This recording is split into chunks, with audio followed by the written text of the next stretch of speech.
Hi friends, welcome to Sriranga's kitchen. இன்றைக்கி நம்ம கிச்சனில் இட்லி மாவில் பொட்டுக்கடலை வச்சு இனிப்பு குழிப்பணியாரம் ரெசிபி தான் பார்க்க போகிறோம். இது பண்ணுறதுக்கு ஒரு மிக்சி ஜாரில் 1 கப் பொட்டுக்கடலை எடுத்துக்கலாம். இப்போ இதை மிக்சியில் நல்ல நைஸாக பவுடர் பண்ணி எடுத்துகிட்டு வந்துடலாம். இந்த மாதிரி நல்ல பவுடராக அரைச்சி எடுத்து வச்சுக்கோங்க. இப்போ ஒரு பேனில் 1 டேபிள் ஸ்பூன் நெய் சேர்த்துக்கலாம். நெய் உருகுனதும் இது கூட 1 கப் துருவின தேங்காய் சேர்த்து விட்டுட்டு நெய்யிலேயே தேங்காவை நல்லா வறுத்து விட்டுக்கலாம்.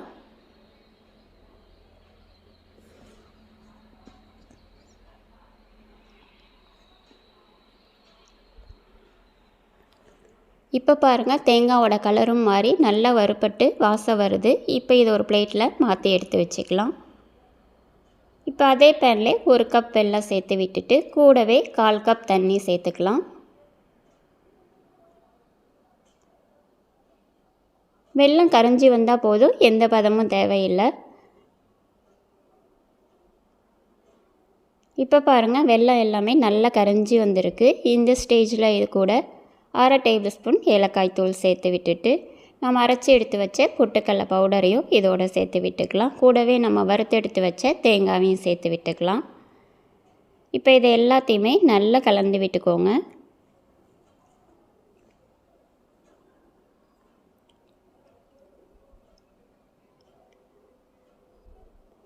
இந்த மாதிரி நல்லா கலந்து விட்டுக்கோங்க.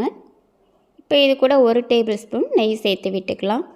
இப்போ இதையும் கலந்து விட்டுட்டு இது நல்லா ஆறுனதுக்கப்புறமா நம்ம உருண்டை உருட்டிக்கலாம். அது வரை இருக்கட்டும். இது ஆறுனதுக்கப்புறமா இன்னும் கொஞ்சம் இறுகி வரும் உங்களுக்கு, அது வரை இது இருக்கட்டும்.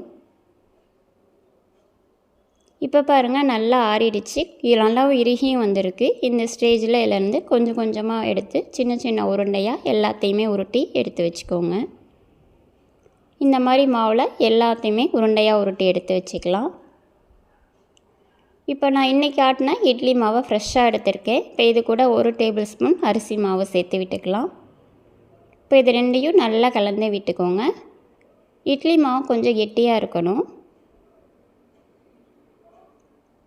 இப்போ குழிப்பணி அரைக்கடலில் கொஞ்சமாக எண்ணெய் விட்டுக்கலாம். எல்லா குழியிலையுமே எண்ணெய் நல்லா சூடாகணும், அது வரை இருக்கட்டும்.